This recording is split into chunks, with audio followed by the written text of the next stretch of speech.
Energy സ്റ്റോർഡിനെ capacitor ഇതാണ് നമുക്കിനി ഇതിൽ പഠിക്കാനുള്ളത്. നമ്മൾ എനർജി സ്റ്റോർഡ് എന്ന് പറഞ്ഞാൽ നമ്മൾ വർക്ക് ഡൺ കാണാൻ പോവാണ്. വർക്ക് ഡൺ നമ്മൾ ആദ്യം ചാർജ് ഇൻറ്റു പൊട്ടൻഷ്യൽ ഡിഫറൻസ് എന്ന് കേട്ടതാണ്. ഇവിടെ ആ ചാർജ് ഇൻറ്റു പൊട്ടൻഷ്യൽ ഡിഫറൻസ് നേരിട്ട് കൊടുക്കാൻ കഴിയില്ല. അതിൻ്റെ ഒരു പ്രശ്നം, ഇപ്പം നമ്മൾ ഒരു കപ്പാസിറ്ററിൻ്റെ പ്ലേറ്റിലേക്ക് ഒരു പ്ലസ് ക്യൂനെ പറഞ്ഞയച്ചു എന്ന് കരുതുക.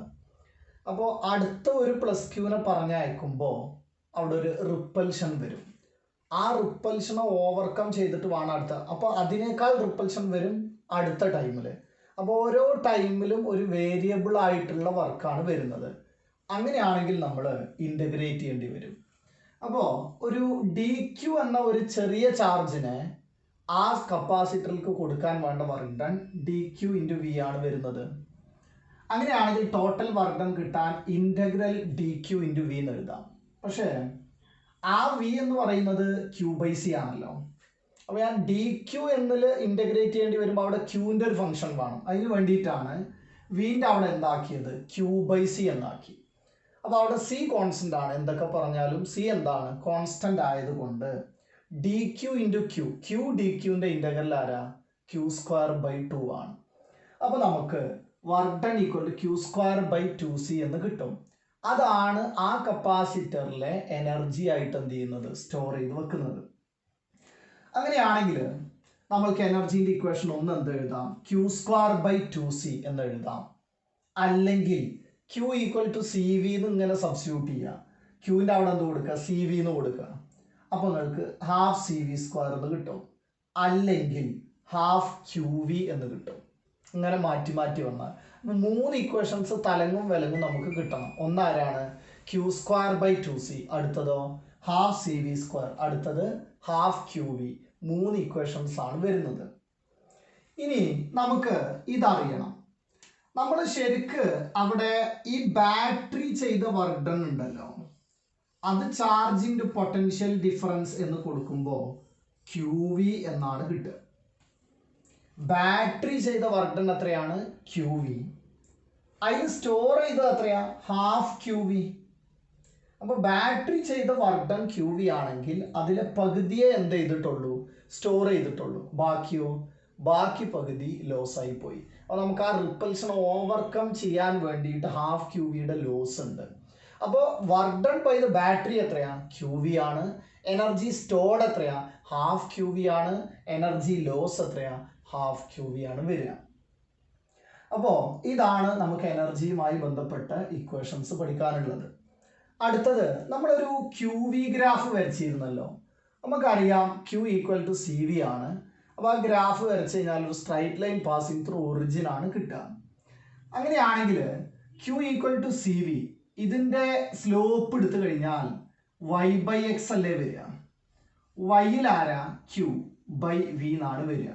ക്യൂ ബൈ വി എന്ന് പറഞ്ഞാൽ ആരാണ്, സി ആണ്. അപ്പോൾ ക്യൂ വി ഗ്രാഫിൻ്റെ സ്ലോപ്പ് കണ്ടാൽ കപ്പാസിറ്റൻസ് കിട്ടും. ക്യൂ വി ഗ്രാഫിൻ്റെ സ്ലോപ്പ് കണ്ടാൽ നമുക്ക് എന്ത് കിട്ടും, കപ്പാസിറ്റൻസ് ആണ് കിട്ടുക. അപ്പോൾ സ്ലോപ്പ് കൂടി എന്ന് കരുതുക. സ്ലോപ്പ് കൂടിക്കഴിഞ്ഞാൽ കപ്പാസിറ്റൻസ് എന്ത് ചെയ്യും, കൂടും. സ്ലോപ്പ് കുറഞ്ഞാൽ കപ്പാസിറ്റൻസ് എന്ത് ചെയ്യും, കുറയും എന്നർത്ഥം. ഇനി നമുക്ക് ഏരിയ കാണാം. ഏരിയ കാണുന്ന സമയത്ത് ഈ ഏരിയയാണ് വരിക. അത് ഹാഫ് ബി എച്ച് അല്ലേ. ഹാഫ് ഇൻറ്റു ബേസ് ആരാ, വോൾട്ടേജ് ആണ്. ഹൈറ്റോ ക്യൂ ആണ്. അപ്പോൾ ഹാഫ് ക്യൂ വി എന്നാണ് കിട്ടുക. ആരാ ഹാഫ് ക്യൂ വി, എനർജിയാണ്. അപ്പോൾ എനർജി സ്റ്റോർഡിൻ്റെ കപ്പാസിറ്റർ ആണ് ക്യൂ വി ഗ്രാഫിൻ്റെ സ്ലോപ്പ് കണ്ടാൽ കിട്ടുന്നുണ്ടാവുക. അപ്പോൾ സ്ലോപ്പ് അല്ല, ഏരിയ കണ്ടാൽ. സ്ലോപ്പ് കണ്ടാൽ കപ്പാസിറ്റൻസും ഏരിയ അണ്ടർ ദ ഗ്രാഫ് കണ്ടാൽ എനർജി സ്റ്റോർഡ് ഇൻ ദ കപ്പാസിറ്ററും കിട്ടും. ഇനി നമുക്ക് സീരീസ് കണക്ഷനിലെ എനർജി, പാരലൽ കണക്ഷനിലെ എനർജി ഇവ നോക്കാം. നമുക്ക് സീരീസ് കണക്ഷനിൽ 1/c effective equal to 1/c1 plus 1/c2 അങ്ങനെയാണ് കാണുക, നമുക്കറിയാം. ഈ സീരീസിൽ ആരാ കോൺസ്റ്റന്റ്, ചാർജ് കോൺസ്റ്റന്റ് ആണല്ലോ. ഞാൻ ക്യൂ സ്ക്വയർ ബൈ 2 കൊണ്ട് എല്ലാത്തിനെയും മൾട്ടിപ്ലൈ ചെയ്താൽ q square by 2c effective equal to Q square by 2c1 അങ്ങനെ പോകും. ഇത് ടോട്ടൽ എനർജി സ്റ്റോർഡ് ആണ്.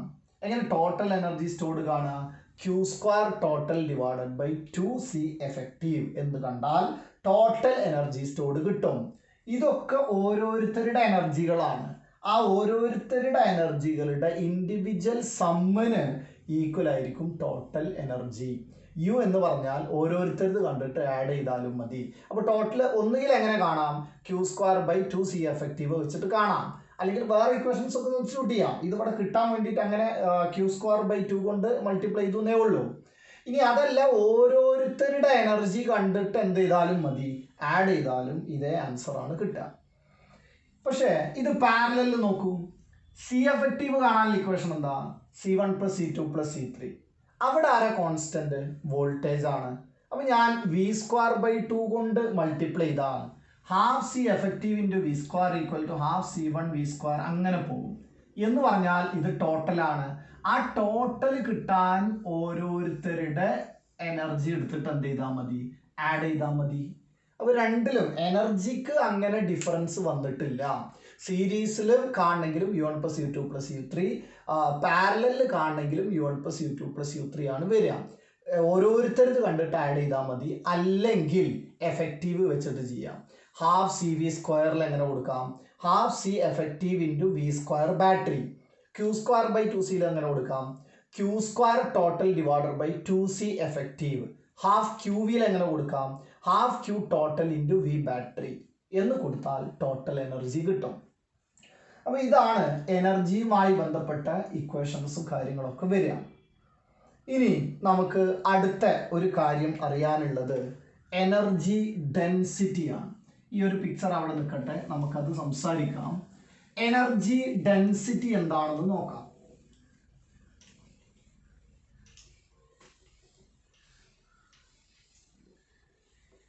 Energy density of electric field എന്നൊക്കെ പറയും ചിലപ്പോൾ. Energy density of electric field കാണുമ്പോൾ നോക്കാം. എനർജി ഡെൻസിറ്റി എന്ന് പറഞ്ഞാൽ സിമ്പിൾ ആണ്. അത് energy stored per unit volume ആണ്.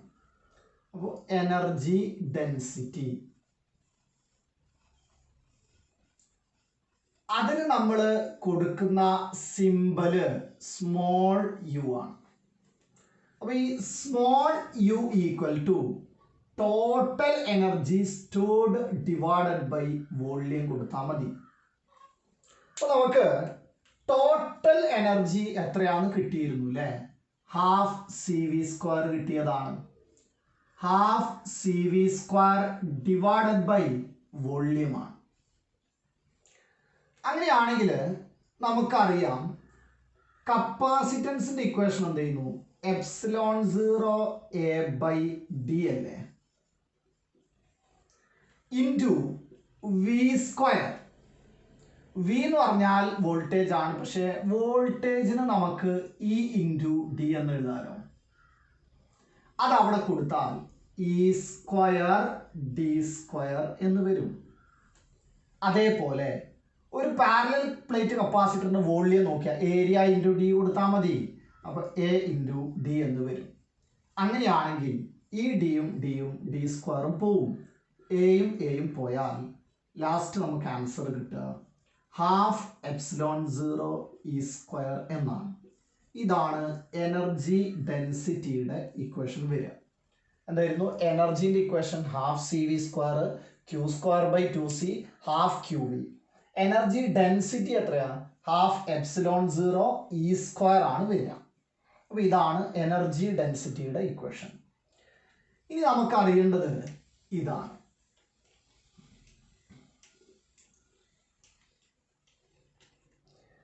ഇങ്ങനെ ഒരു സെറ്റപ്പിൽ നോക്കൂ, കോൺസെൻട്രിക് സ്ഫിയേഴ്സ് ആണ്. ഇതിനകത്തെ സ്ഫിയറിൽ എന്തുണ്ട്, ചാർജ് ഉണ്ട്.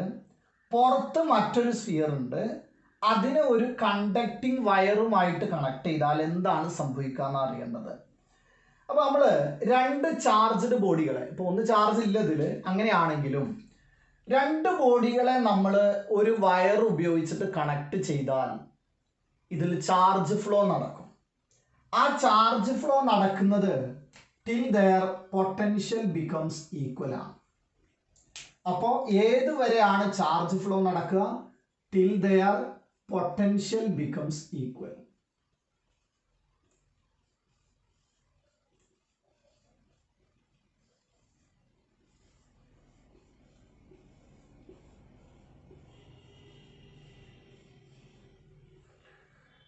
അപ്പോൾ അവരുടെ പൊട്ടൻഷ്യൽ ഈക്വൽ ആവുന്നത് വരെയാണ് ചാർജ് ഫ്ലോ നടക്കുക. അപ്പോൾ പൊട്ടൻഷ്യൽ ഈക്വൽ ആയാൽ പൊട്ടൻഷ്യൽ ഡിഫറൻസ് എത്രയാ? 0.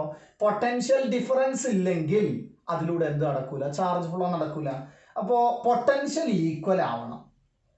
പക്ഷേ ആ ഒരു പിക്ചർ ഞാൻ ഇനി ഇങ്ങനെ മാറ്റി വരക്കുകയാണെന്ന് കരുതുക. ഇവിടെ ഒരു സ്ഫിയർ ഉണ്ട്, ഇവിടെ ആ പുറത്തെ സ്ഫിയറും ഉണ്ടെങ്കിൽ ഇപ്പം ആ നോക്കൂ, അകത്തുള്ള ചാർജ് ഈ പുറത്തെ സ്ഫിയറിൽ വന്ന് നിന്നു എന്ന് കരുതുക. എത്ര വന്ന് നിന്നു? ടോട്ടൽ ചാർജും ഈ പുറത്ത് വന്ന് നിന്നാൽ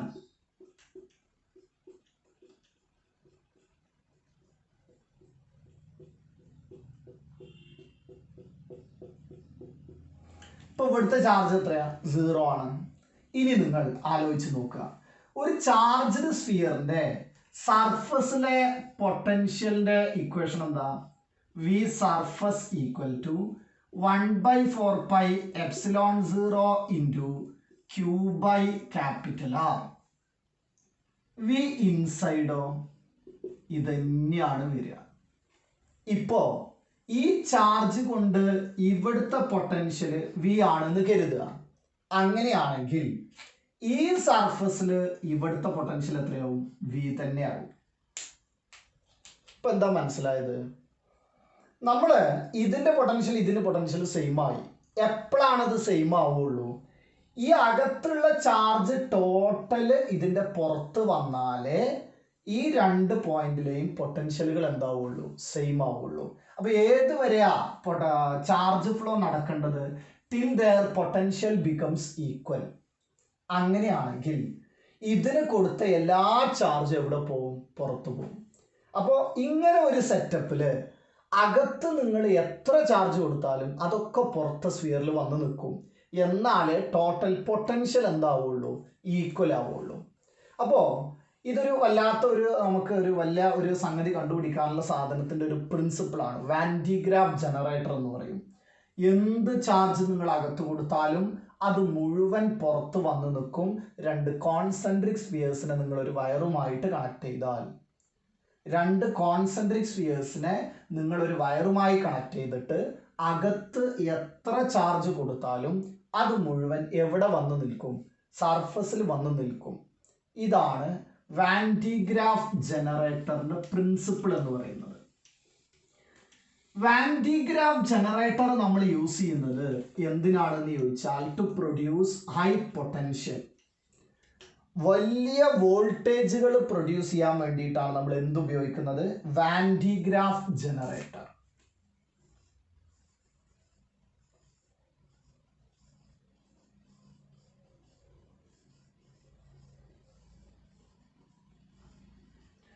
വാൻ ഡി ഗ്രാഫ് ജനറേറ്റർ എന്ന് പറഞ്ഞാൽ ഇതാണ്. നമ്മൾ ഒരു പുള്ളിയുണ്ട്, ആ പുള്ളി നമ്മളിങ്ങനെ വലിയ മോട്ടോർ ഉപയോഗിച്ച് ഇങ്ങനെ കറക്കുകയാണ്. ആ പുള്ളിയിൽ നിന്ന് നോക്കൂ, ഇവിടെ മറ്റൊരു പുള്ളിയുണ്ട്, അതിനെ ഒരു ബെൽറ്റുമായിട്ട് കണക്ട് ചെയ്തിട്ടുണ്ട്. അപ്പോൾ ഇതിങ്ങനെ കറങ്ങും. അപ്പോൾ ഇങ്ങനെ ആ ബെൽറ്റ് ഇങ്ങനെ കറങ്ങും. ഇതൊരു ഇൻസുലേറ്റിംഗ് ബെൽറ്റാണ്. ആ ബെൽറ്റ് ഇൻസുലേറ്റിംഗ് ബെൽറ്റാണ്.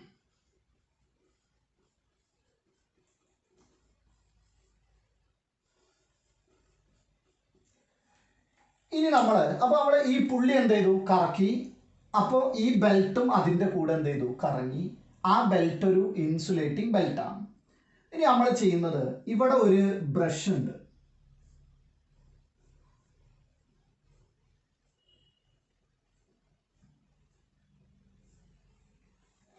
ആ ബ്രഷ് ഏതെങ്കിലും ബാറ്ററിയുമായിട്ട് കണക്ട് ചെയ്തിട്ട് ഇതൊന്ന് ചാർജ് പമ്പ് ചെയ്യും.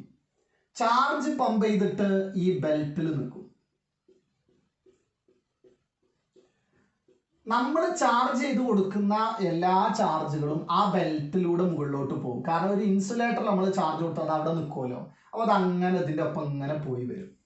ഇങ്ങനെ മുകളിലെത്തുന്ന ഈ ചാർജ് നോക്കൂ, ഈ സ്ഫിയർ ഒരു ഇന്നർ സ്ഫിയർ ആണ്.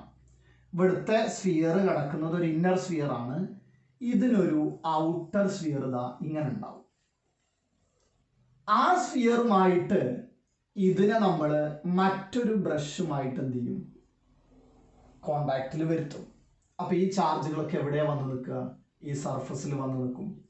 വീണ്ടും നമ്മൾ ഇതേ ചാർജുകൾ കൊടുത്തുകൊണ്ടിരുന്നാൽ എത്ര ചാർജ് ഈ ഇന്നർ സ്ഫിയറിന് വന്നാലും അതൊക്കെ എവിടെ വന്ന് നിൽക്കും, ഔട്ടർ സ്ഫിയറിൽ വന്ന് നിൽക്കും.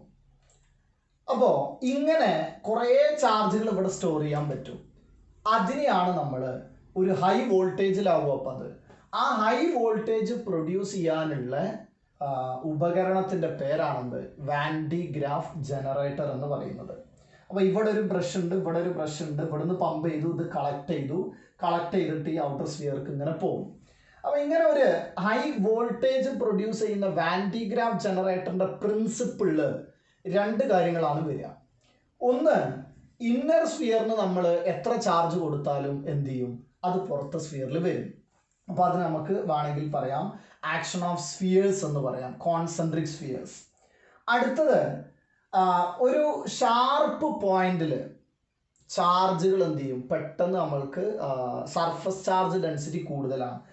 ഈ സർഫസ് ചാർജ് ഡെൻസിറ്റി എന്ന് പറഞ്ഞാൽ sigma equal to q by a ആണ്. ഇപ്പോൾ ഷാർപ്പ് എഡ്ജ് എന്ന് പറഞ്ഞാൽ ഇപ്പോൾ നമ്മളൊരു സ്ഫെറിക്കൽ പോയിന്റ് കൺസിഡർ ചെയ്താൽ 4πr².